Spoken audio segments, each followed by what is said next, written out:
Assalamualaikum warahmatullahi wabarakatuh.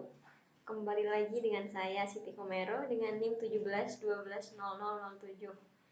Saya akan menjelaskan kembali tentang strategi digital fundraising dan design thinking mengenai membayar hutang kewajiban puasa atau fidyah, terutama pembahasan pada empati.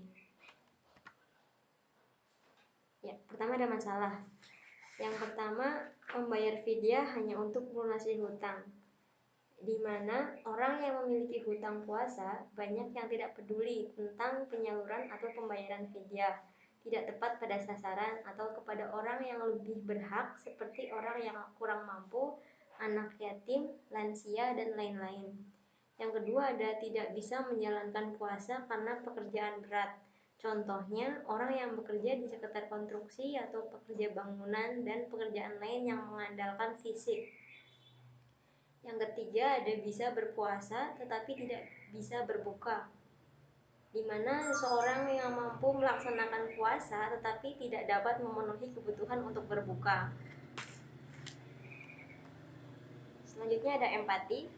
Empati ini diartikan kemampuan untuk dapat mengerti atau memahami apa yang orang lain rasakan. Secara singkatnya, empati membantu membayangkan diri berada di posisi orang lain. Yang pertama ada apa masalah yang sedang dialami. Hal ini dalam penyaluran atau pembayaran fidyah tidak tepat sasaran. Orang yang memiliki hutang puasa membayar fidyah hanya untuk melunasi hutang puasa saja, tidak peduli siapa yang menerima, siapa yang pantas untuk menerimanya, sehingga mengakibatkan penyalahgunaan oleh penyalurannya.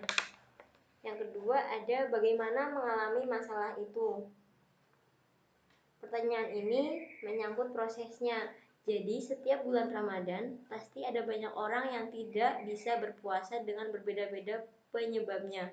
Maka pembayaran fidyah akan terkumpul, namun penyaluran fidyah tersebut tidak tepat pada orang yang kurang mampu, melainkan orang yang berkecukupan dan mampu menjalankan puasa.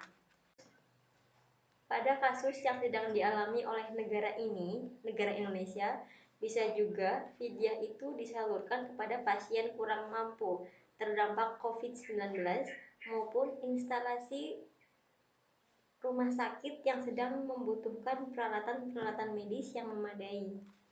Yang ketiga, mengapa masalah itu dialami? Untuk menjawab pertanyaan ini, penyebab dari masalah itu orang-orang yang menyalahgunakan fidyah tersebut dan juga orang yang membayar fidyah tanpa memperdulikan siapa yang pantas menerimanya. Selanjutnya, define. Banyak orang yang masih belum mengerti mengenai fidyah, siapa yang harus membayar fidyah, sehingga seseorang yang seharusnya membayar fidyah menjadi tidak membayar fidyah. Banyak orang yang tidak tahu berapa banyak jumlah fidyah yang harus dikeluarkan atau dibayarkan, sehingga ketika seseorang membayar fidyah tidak sesuai dengan yang seharusnya dibayarkan. Selanjutnya ada ide. Di zaman modern yang seperti sekarang ini, alangkah baiknya jika dibuatkan aplikasi fidyah digital, di mana aplikasi fidyah digital tersebut berisi mengenai pengertian fidyah itu sendiri, siapa yang harus membayar fidyah, berapa fidyah yang harus dibayarkan, kapan fidyah tersebut diberikan, dan kepada siapa fidyah tersebut akan diberikan, sehingga orang-orang paham mengenai fidyah dan tidak perlu kesusahan untuk melakukan pembayaran fidyah. Selanjutnya ada desain prototipe. Yang pertama, desain tampilan menu utama. Pada tampilan menu utama terdapat 4 menu, yaitu menu tentang fidyah, yang kedua menu cara bayar fidyah, yang ketiga menu kalkulator fidyah, dan yang keempat menu bayar fidyah. Yang kedua, desain menu tentang fidyah. Pada menu tentang fidyah berisi pengetahuan mengenai fidyah, pengertian fidyah, siapa yang harus membayar fidyah, berapa jumlah fidyah yang dikeluarkan, dan kapan fidyah diberikan. Yang ketiga, ada desain menu cara bayar fidyah. Pada menu cara bayar fidyah berisi langkah-langkah yang harus dilakukan ketika akan membayar fidyah pada aplikasi fidyah digital tersebut. Yang keempat, ada desain kalkulator fidyah. Pada menu kalkulator fidyah berisi tentang perhitungan fidyah, berapa hutang puasa kita dan berapa biaya makan kita selama 1 hari, maka akan muncul total fidyah yang harus dibayar. Untuk yang kelima ada desain bayar fidyah.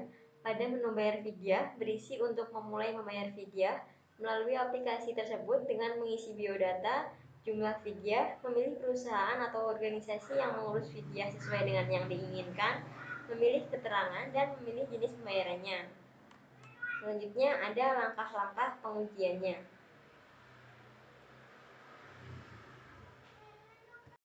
Ya, ini untuk tampilan utama aplikasi fidyah digital ini. Sini ada 4 menu, yaitu ada menu tentang fidyah, menu cara bayar fidyah, menu kalkulator fidyah, dan menu bayar fidyah. Di menu tentang fidyah ini berisi tentang pengetahuan mengenai fidyah itu sendiri. Lalu di menu cara bayar fidyah, di sini berisi tentang langkah-langkah ketika kita akan bayar fidyah di aplikasi fidyah digital ini. Dan di sini juga sudah ada email dan nomor WhatsApp ketika kita sudah mentransfer, dan di sini kita harus mengirim bukti transfernya. Lalu menu kalkulator fidyah. Di sini itu tentang perhitungan fidyah. Jadi berapa hari kita tidak berpuasa dan biaya makan kita dalam 1 hari, lalu ada total fidyah yang harus dibayar. Di sini saya mencontohkan bayar fidyah tidak puasanya 7 dan biaya makan dalam 1 harinya 10.000, jadi total fidyahnya yaitu ada 70.000. Untuk selanjutnya ada menu bayar fidyah. Jika diklik di sini akan menampilkan kita harus mengisikan nama lengkap, nomor kontak, alamat, jumlah fidyah, pilih perusahaan, keterangan, dan transfer via. Di sini saya sudah mencontohkan nama lengkapnya Siti Komero, nomor kontaknya 08 sekian sekian sekian, alamat Purwokerto, jumlah fidyahnya 150.000, pilih perusahaannya RSUD Banyumas, keterangannya pasien COVID-19, dan transfer via-nya BRI, dan ada nomor rekeningnya. Lalu jika kita klik selesai, maka akan kembali lagi ke menu utama. Ya, sekian penjelasan dari saya. Mohon maaf apabila ada salah kata. Assalamualaikum warahmatullahi wabarakatuh.